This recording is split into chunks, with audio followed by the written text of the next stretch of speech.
गुरु प्यारी साध संगत जी, मैं विनोद जो लंदन इंग्लैंड में रहता हूँ, आपके चरणों में पूज्य मस्ताना जी की पवित्र साखियाँ लेकर हाजिर हुआ हूँ। आज हम जिन साखियों की चर्चा करेंगे उनकी तफसील कुछ यूँ है। साखी 1, 20 साल बाद। साखी नंबर 2, सिरसा आ जाओ। साखी 3, फ़ोटो उतारते हैं। साखी नंबर 4, सचखंड किसने चलना है। साखी नंबर 5, स्कूटर पर यमुना पार। साखी नंबर 6, बाग लुटिया जाएगा। साखी 20 साल बाद। परम संतों के न्यारे राम जी के नूरी पिंडे के रिश्तेदार बलूचिस्तान से बंटवारे के बाद बम्बई चले गए और वहाँ पर उन लोगों ने अपना काम धंधा शुरू कर दिया। पूज्य मस्ताना जी क्योंकि बचपन से ही भक्ति मार्ग पर चल रहे थे और ये मान लिया था कि पूज्य मस्ताना जी डेरा ब्यास में अपने मुर्शद के साथ रहते होंगे। लेकिन जब एक सिंधी प्रेमी ने बम्बई आकर पूज्य मस्ताना जी की बहन को आकर बताया कि किस तरह सच्चे साईं जी, कैसे दो जहानों के मालिक सच्चे साईं जी निरंकार दुनिया को भवसागर से पार कर रहे हैं, यह सब कुछ सुनने के बाद पूज्य मस्ताना जी की बहन व अन्य रिश्तेदारों ने सोचा कि अब बम्बई ही ठीक। दूसरा, बम्बई की सिरसा से दूरी 1500 मील की थी, लेकिन खून आखिर खून ही होता है। एक दिन पूज्य मस्ताना जी की बहन विशुमल के साथ सिरसा जाने की तैयारी कर ली, परंतु लोगों ने बहन जी को उनकी सेहत का हवाला देकर न जाने के लिए कहा। आखिर भी चल पड़े।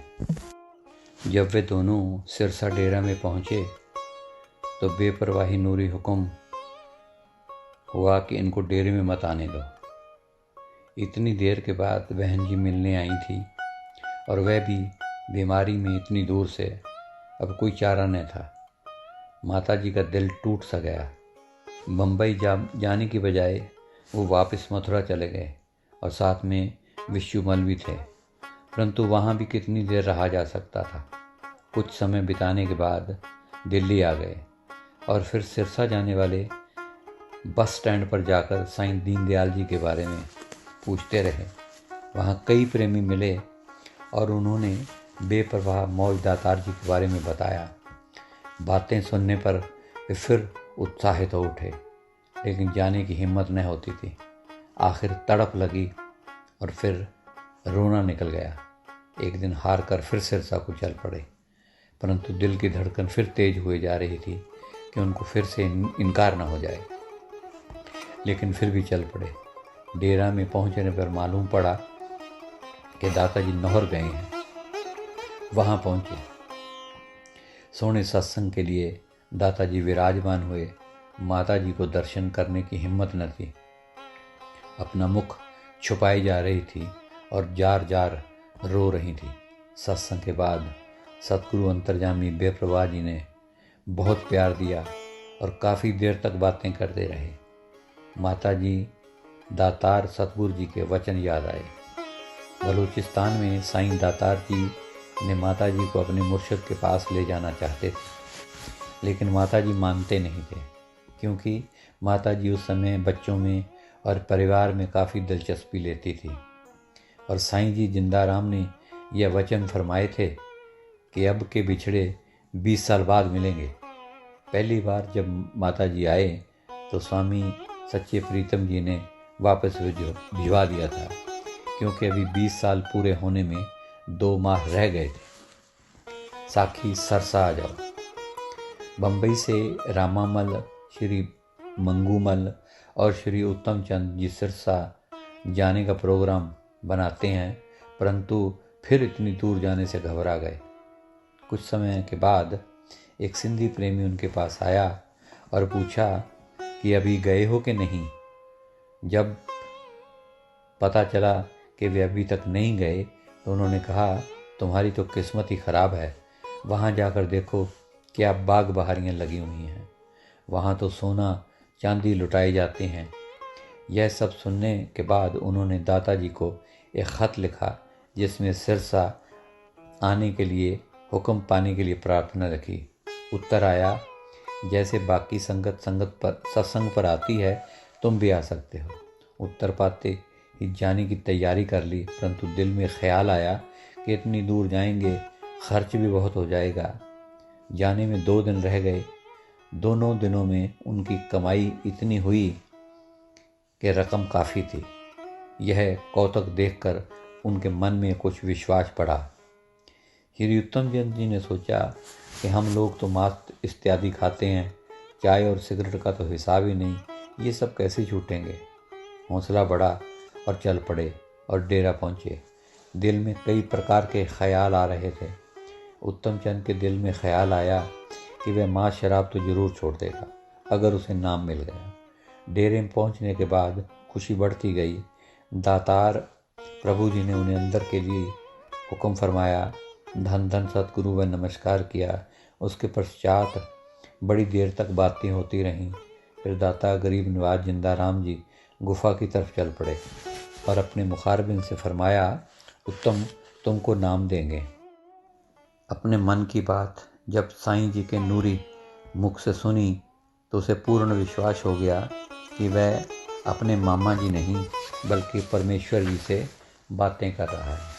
शहंशाहों के शहंशाह दाता जी ने फरमाया कि तुम सब लोग सिरसा आ जाओ, अपनी दुकानों को वहाँ से बेच दो और सिरसा में आके नया काम शुरू करो। सब लोग हुक्म पाकर वापस चले गए, परंतु वहाँ पहुँचकर अपने चलते हुए काम को देखकर सिरसा न आने का इरादा किया।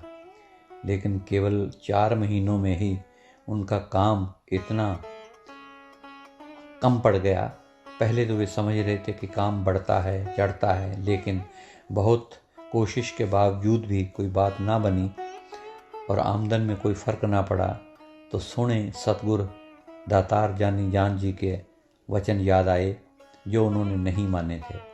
फिर शीघ्र ही अपनी दुकान और मकान इत्यादि बेचकर सिरसा आ गए और फिर सच्चे पातशाह सोने सतगुरु जी ने उनको फिर से सिरसा में पक्का रहने की बख्शिश की। श्री उत्तम चंद जी बताते हैं कि कहाँ वे मांस और शराब और नशे में रहते थे, कहाँ अब सतगुरु दातार जी ने अपार कृपा की, नाम रास्ता दिया और इन बुरी आदतों से बचा लिया। साखी फोटो उतारते हैं। जीव नादान है, मनमुखी है, ना समझ है। सतगुरु दीनदयाल जिंदाराम जी के चरणों में सुख ही सुख है। कुछ दूर होने पर दुखों के बादल घिर जाते हैं। जिस जीव पर सतगुरु साईं दातार जी की अपार कृपा होती है, वही सतगुरु बेपरवाह को पहचान सकता है, और अगर पहचान लिया तो काम बन गया, नहीं तो मन और काल का झंझट। एक प्रेमी सतगुरु दातार निरंकार जी से नाम रास्ता प्राप्त कर घर चला गया और 7 साल तक डेरा ना आ सका। 7 साल के बाद डेरा घुकियाँ वाली में पहुंचा। सोचता गया कि 7 साल के बाद जा रहा हूँ, मालूम नहीं मुझे कोई पहचानेगा कि नहीं, मालूम नहीं कि कोई डेरे में जाने देगा कि नहीं। यही विचार दिल में लेकर वहाँ पहुँच गया। डेरा में पहुँचा ही था कि शहंशाहों के शहंशाह साईं दातार जी ने उसको बुलाया और फरमाया, इधर आ, तेरा नाम तरलोचन ही है ना? तू क्या समझता है कि फ़कीर जीव को भूल जाते हैं? अगर इस जहान में भूल गए तो अगले जहान का क्या भरोसा। दरगाह में फ़ोटो उतारते हैं और जीव को नाम रास्ता देकर काल जाल से जन्म मन की फाही मुकाते हैं। वह प्रेमी थर थर कांपे जा रहा था। सोच में पड़ गया कि बहुत ही पाप हो गया है कि उसने परमेश्वर साईं दीनदयाल निरंकार दाता जी को पहचाना नहीं है। आंखों में आंसुओं की धारा छम छम बरस रही थी। साखी सचखंड किसने चलना है। परम संतों के न्यारे मौला सतगुरु जी ने एक दिन अमरपुर धाम में मजलिस में प्रेमियों से प्रश्न पूछा कि किस किस ने सचखंड चलना है, वो हाथ खड़े करो। 2-3 को छोड़कर सब ने हाथ खड़े कर दिए। शहंशाहों के शहंशाह जिंदाराम जी ने मुख से फरमाया, मस्ताना तो यहाँ सचखंड के बीच में झोंपड़ी बनाकर बैठ जाएगा और तुम सचखंड में घूमते रहना। इस प्रकार मिठले सोने दिलबर रहबर दातार साईं जी ने पहले से ही समझा दिया कि सतगुरु जी के बिना सचखंड भी कुछ नहीं है। सचखंड वही स्थान है जहाँ सतगुरु जी रहते हैं। सतगुरु जी के सिवाय किसी की या किसी स्थान की परवाह नहीं करनी चाहिए। सतगुरु जी मिल गए तो सब कुछ मिल गया, नहीं तो कुछ भी नहीं। साखी स्कूटर पर जमुना पार। पार ब्रह्म परमेश्वर सतगुरु अलमस्त बेपरवाह मौला जी एक बार दिल्ली पधारे और वहाँ जमुना पार गांव गेजा में पधारे। सूद साहब शहनशाही मौज प्रगट प्रभु जी के दर्शन के लिए जाने के लिए तैयार ही थे कि सिरसा से खुशीराम आए।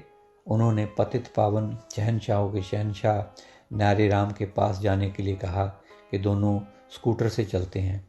यमुना नदी में पानी कम था, अतः सोचा कि स्कूटर को किसी बैलगाड़ी या नाव इत्यादि में रखवाकर यमुना पार कर लेंगे। यमुना के पास पहुँचे तो कोई सवारी न मिली। यमुना को पार करने का कोई साधन न था। थोड़ा इंतज़ार किया, लेकिन शहनशाही प्यार के इंतज़ार न करने दिया। सूद साहब ने खुशीराम से कहा कि तुम यमुना में चलो और देखो कि पानी कितना गहरा है, मैं पीछे पीछे धीरे धीरे आऊँगा। धन धन सतगुरु का नारा लगाकर स्कूटर को स्टार्ट कर पानी में चल पड़े। अभी खुशीराम कुछ दूरी गया था कि स्कूटर तेज़ी से चला और यमुना के पानी में चलता ही गया और अतः यमुना पार कर गया। सूद साहब को बहुत हैरानी हुई, ये सब कैसे हो गया, कैसे स्कूटर यमुना के पानी पर चल सकता है। बार बार यही ख्याल उनके दिमाग में आता। दोनों स्कूटर पर सवार होकर गांव की तरफ चल पड़े और रास्ते में यही बातें करते रहे कि आज अवश्य ही सर्वशक्तिमान सर्वव्यापक सोने दातार प्रगट प्रभु जी की शक्ति ने उनकी सहायता की है।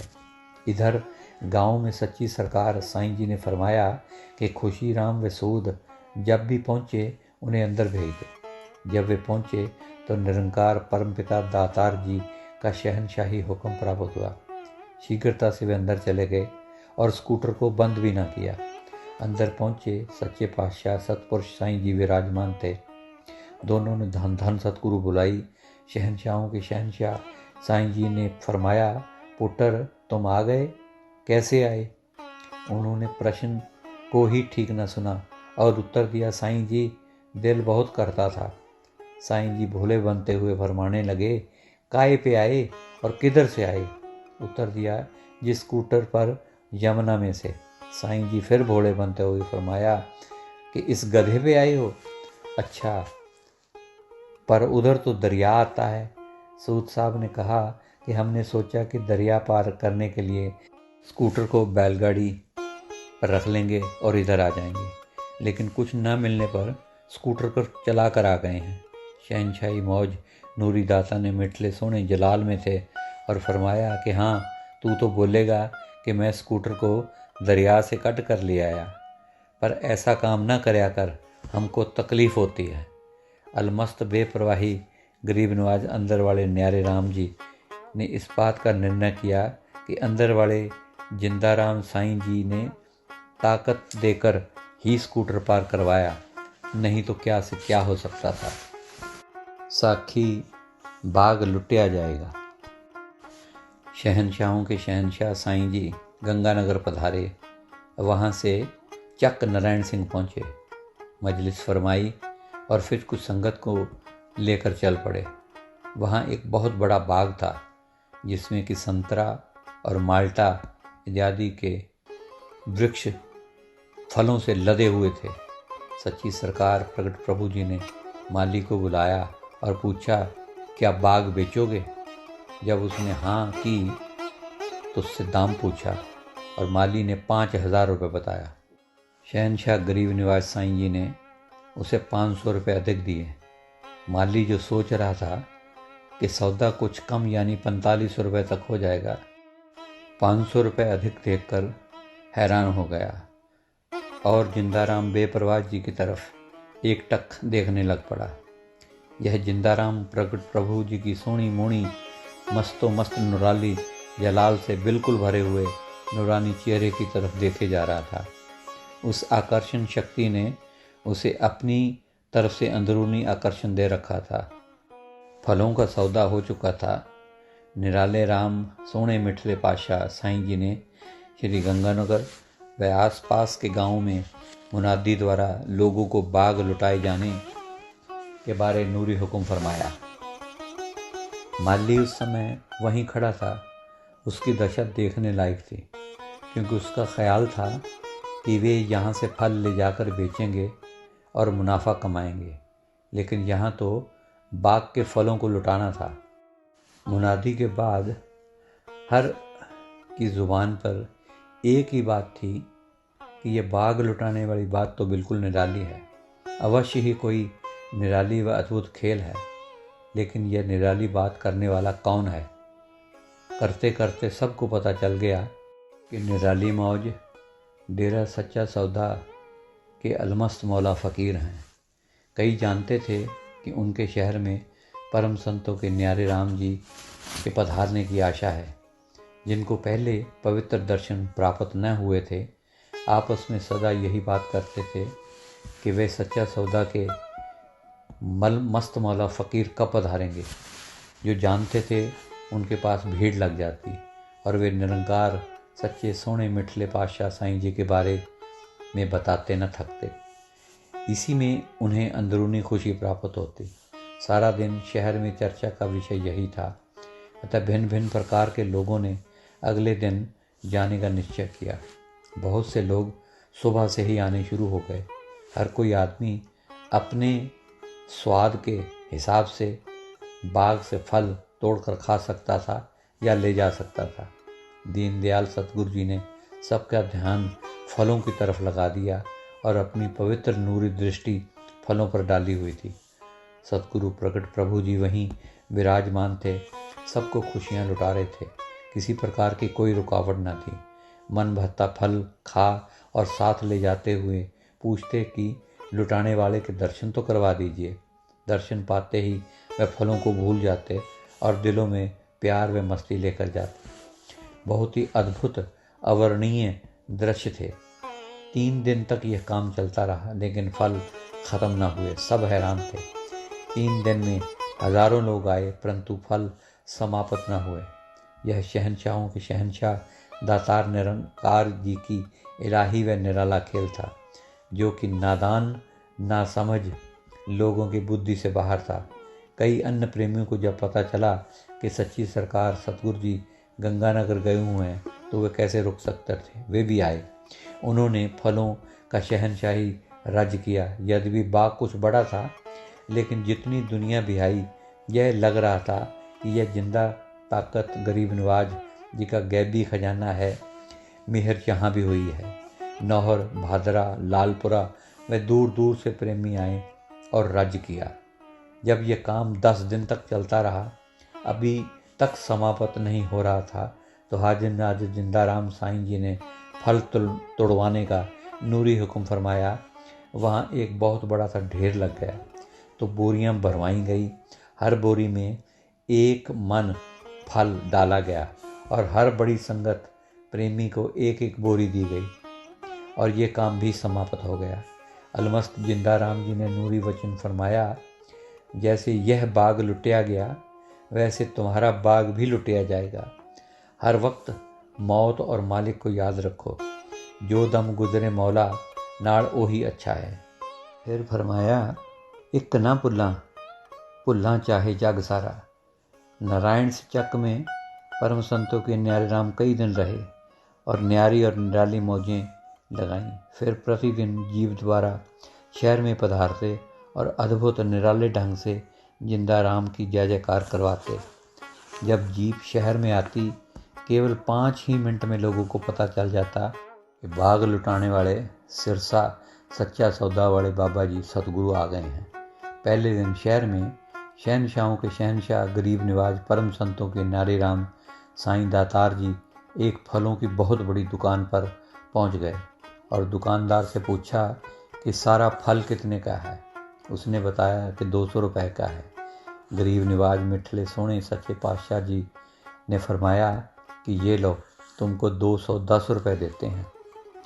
तेरे से कोई भूल न रह जाए, पर एक बात है, तेरा माल लुटाएंगे, अपना तकड़ी बट्टा को संभाल ले, उसके जिम्मेदार असी नहीं है। इतनी देर में भीड़ तो लग ही चुकी थी। दुकानदार बहुत खुश हुआ और अपना सामान व तकड़ी आदि एक तरफ लेकर चला गया।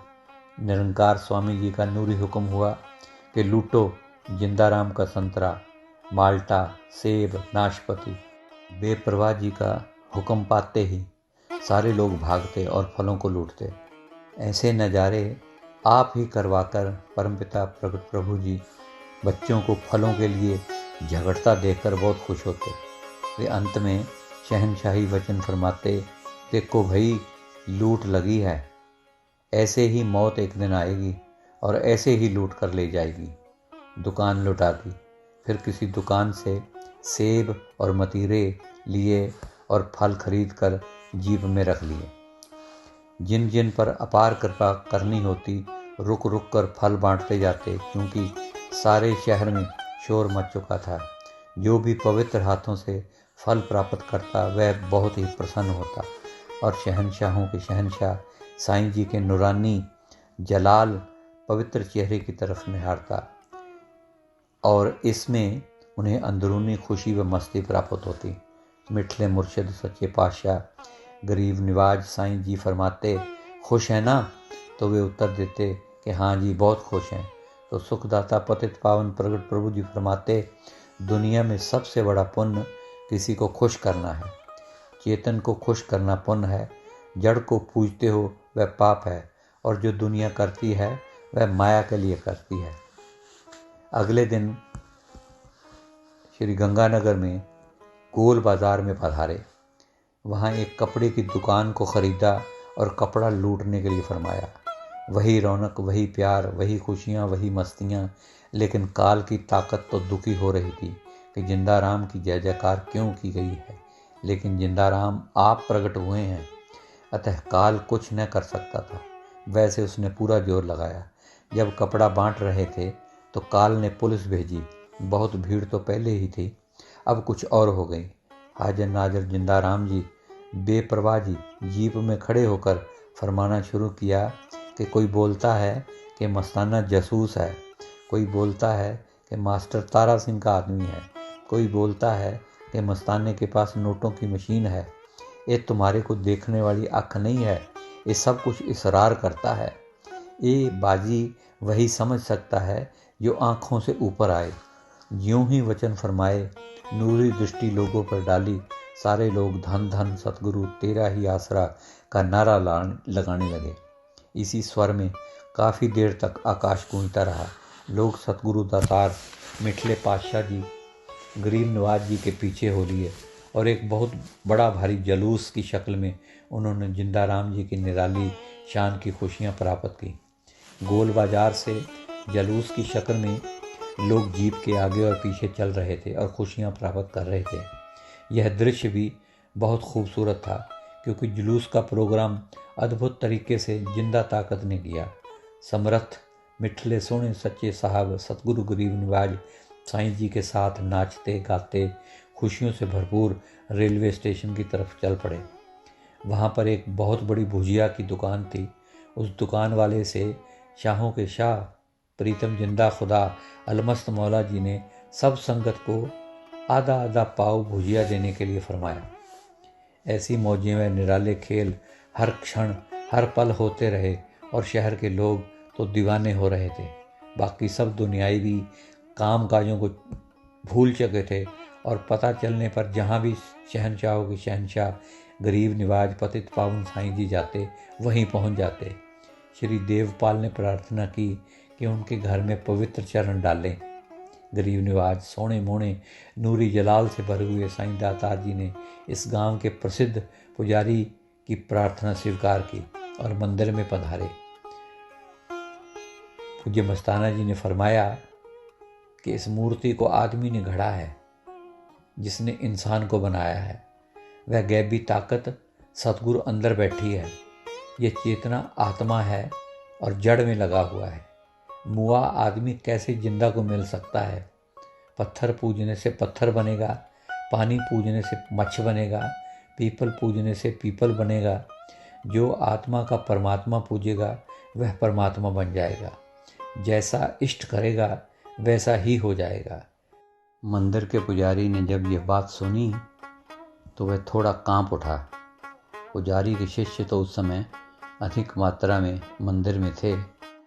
सबने यह इलाही वचन पूज्य मस्ताना जी की रचना से सुने और हैरान हो गए। उस मजलिस के बाद वो सत्संगों में आना शुरू हो गए और बहुतों ने नाम रास्ता भी मिला। कई दिन इस इलाका में बेपरवाही अलमस्ती रब्बी मौज ने निराले निराले नज़ारे दिखाकर जिंदा राम की जय जयकार करवाई और इतने कम समय में लोगों के विचारों को बदलकर परमेश्वर जी के चरणों में लगाकर हाजिर नाजिर जिंदा राम जी सिरसा वापस आने की तैयारी करने लगे। जब संगत को ये मालूम हुआ कि पूज्य मस्ताना जी रेल से सिरसा जाएंगे तो सारी संगत रेलवे स्टेशन पर जुड़नी शुरू हो गई। रेलवे के कर्मचारी अपना काम कुछ समय के लिए बंद कर सच्ची सरकार जीवनदाता सद्गुरु प्रगट प्रभु जी के दर्शनों के लिए आए और गाड़ी चलने तक सभी लोग वहाँ ही रहे। अगोचर दीनदयाल सद्गुरु प्रगट जी के